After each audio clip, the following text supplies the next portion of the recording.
This programme was made with support from the National Lottery Heritage Fund.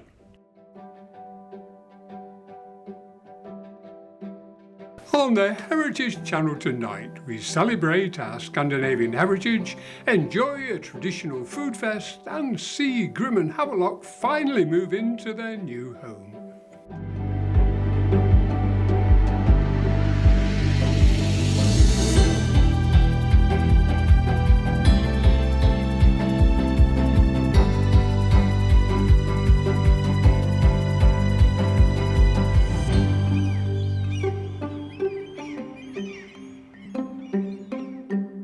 Welcome to the Heritage Channel, where we explore the fascinating history of North East Lincolnshire in a monthly roundup of news, views and local stories. As far back as the 8th century, it is said that trading parties from Denmark would set up markets on the beaches of our eastern shoreline to trade with local communities.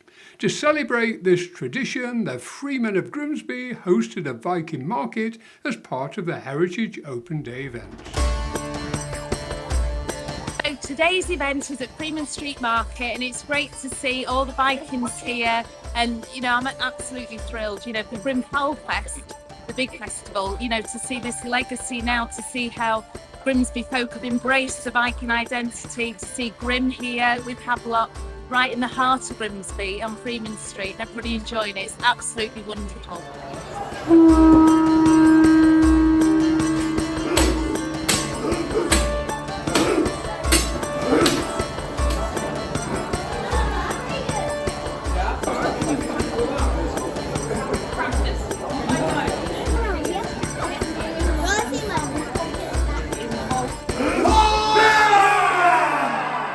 The market was also an occasion to unveil the recently renovated statue of Grim and Havelock that once stood in the grounds of Grimsby College at Nuns Corner. The comprehensive and sometimes turbulent restoration project was skillfully managed by Jill Wilson and Tracy Todd from the Quality Practice. The statue stood there for probably about 30 years, from the 70s to the 90s. And then it started to come under attack from vandals. It was then just taken down. And for many years, it laid all alone. And people started to say, where's the statue? Well, let's bring it back. But over the years, it's been in disrepair. So what's happening now is we're going to ask the public, do they want to see it repaired, or do they want to see it re-erected in its state as it is now? The project is not just ours, it's the people's.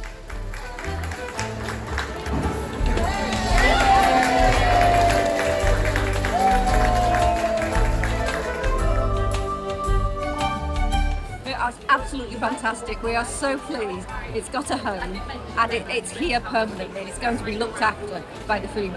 And of course we would never have got here without Will Hennessy, who actually donated all of his time and his expertise to get it into the condition that it is now.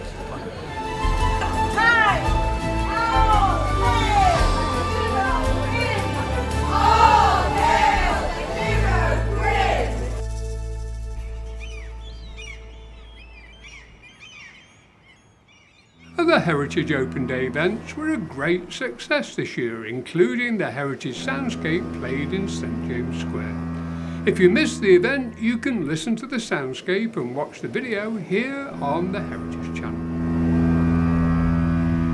I cannot bend beside his grave, for he sleeps in a secret sea, and not one gentle whispering wave will tell the place to me.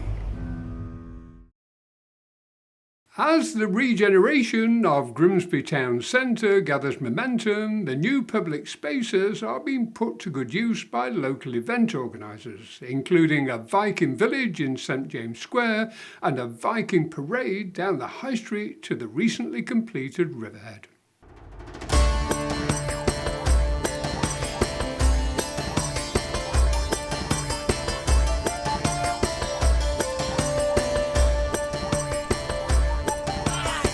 I think it's fantastic that Grimsby is having all these events.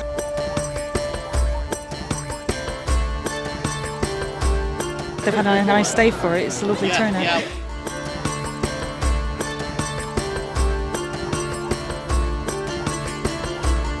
So as you can see, we've got several warriors with us, so we will put some displays on of weapons, show people how various weapons work, so the different spears and swords and how they interact with each other on the battlefield. And we've also got the sort of history side of it. We've got the kids playing with the millstone at the moment, really popular. You'll see kids on there for hours and hours and hours just milling away. The whole thing is that we just want to have fun firstly, but then make people aware of, you know, where we come from, what it means to us to sort of be Grimsbyrians.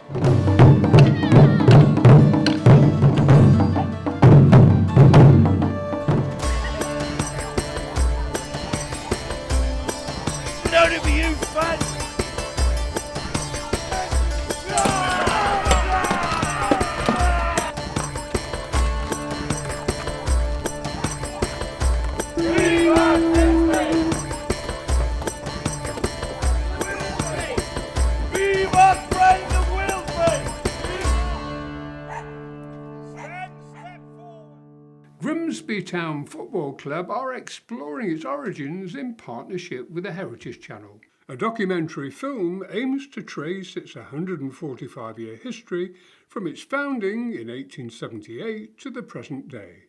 The film will include contributions from fans, managers, players, past and present. I caught up with three former players from the 1970s on a nostalgic tour of their old home club.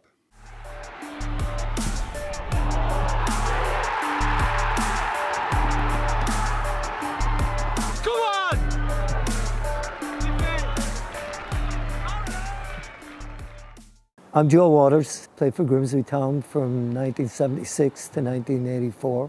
Had a great times, great memories. The town of Grimsby and town of Cleethorpes were buzzing at the time. It was a great, great time to be here and to live here. For the second season, Town has made his run already, and Seasman played There are a few favourite matches. The most favourite was the Third Division Championship game that we played here on Brundle Park against Sheffield United. When we saw the fixture list, we were so excited about that game. We thought what a great end to the season it would be if they were going for the championship and we were going for promotion. We'd have a full house and it'd be a great occasion. If we win the Third Division Championship. And we beat them 4-0. So it was a happy place to be. From my perspective, a club is about the fans. It only exists because of the fans. Players come and go, but the main thing about it is interacting with the fans. And that was something that we believed in totally. We're all part of the same club. Who was the best or who wasn't the best doesn't matter. The fact is that we all represented this great club and we were proud to do it. I'm Dave Worthington, played for the club between 1966 and 1973. I'm Alan Woodward, I came in 1970, I played for the club 1970 to 73 and I'm unique really, I was injured longer during that period than I actually played. It was a fantastic season after some of the troubles we'd been in. As soon as Laurie came, everything changed completely. It was a different way of management. It just took us from mediocrity to top of the league. Superb. I think mediocrity is the right word. The previous season, which was my first season at the club, we were very much a Marmite team. We played very well at times and badly at other times. We actually defeated at home all the 4 teams that were promoted that year in our first season. Mm-hmm. I signed for Grimsby for £25 a week because I wanted to see if I could play league football. The end of that season, I was very demanding and I insisted that they paid me £29 a week. All the players, we all lived in Cleethorpes. We all shopped at Ramsden's or Tesco's. All our children went to schools with the supporters' children. We drank in the same pubs as the sport. So you're actually part of the community. So they knew you, and it was lovely that. Yeah, you know, it was good. And it was a nice place to live. Wherever you went, you'd stop and chat to them. It was exciting with McMenemy because I remember we'd done some training around the pitch and the Yorkshire Television helicopter landed on the centre because he was going to be interviewed. He was a great publicist for the club, but also a great publicist for Laurie as well. Yeah. But I think Exeter was the biggest one for me. Exeter, when we beat Exeter that night, that last, with 22,500 people here, it was incredible.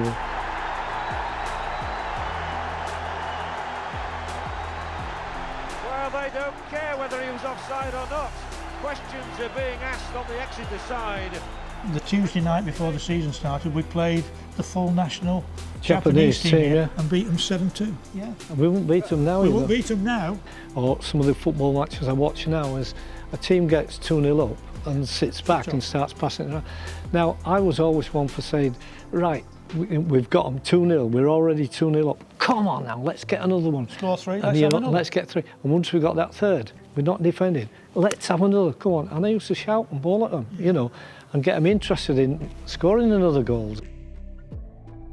After every game, we used to go in a little bar on that side next to the changing rooms, and you'd talk with the fans and you'd get involved with them. We'd play here on a Saturday, finish at 20 to 5, you'd have a shower, go for a drink, and then when you walk down the street, you could read how you'd played in the Grimsby Sunday Telegraph. So you think, oh, well, I thought I played quite well today. I was proud to play for Grimsby, I'm not ashamed to say that. I wish I could have played longer and stayed longer. It was lovely to actually play a game you enjoyed in front of big crowds that appreciated what you were doing. I mean, the atmosphere here was terrific. It really is nice. You do feel, I always feel welcome here.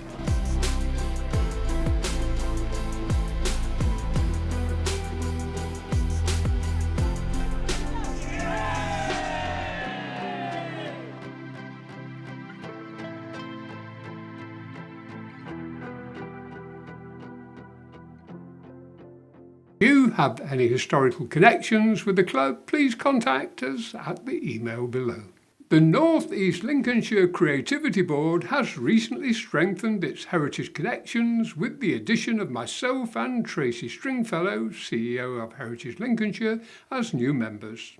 The board, which supports and advises the Create NEL team on cultural and heritage matters, is due to meet again in October. The latest Heritage Network meeting was held in September at Cleethorpes Town Hall. Members provided updates of heritage projects, and presentations included Caroline Carr on the fragility of the Humberston Fitties and Becky Darnell on the forthcoming celebration of traditional food, crafts, entertainment, Edible Grimsby.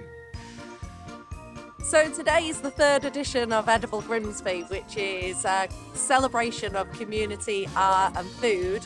It's going great. We've got all sorts going on. There's free food tasting, which is all community produce that's been grown and made by the community. So there's some gorgeous jam chutney and all kinds of sauces. That's going great in the tasting tent.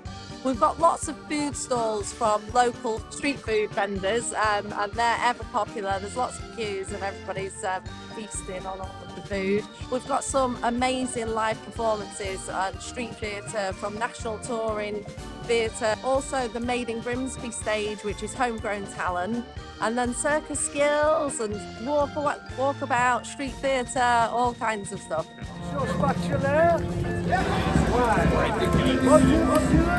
People wouldn't come and make use of this space unless there was something like this happening, and I feel like the space has been transformed. It's such a lively, vibrant space, but it really lends itself to this type of event. It's two fantastic businesses that are all working together to provide artists spaces to sell, entertainment that people would never get to see anywhere else in Grimsby. I mean, I think it's absolutely fantastic. There's children here learning about culture. I think you just have to. Well, that's all from the Heritage Channel tonight. Don't forget to subscribe to our channel or join our Facebook group to make sure you don't miss any of our programmes. And for the latest arts and entertainment news, visit our sister channel, Billboard TV. From everyone at the Heritage Channel, thank you for watching, and we look forward to seeing you next month for more heritage news, views and local stories.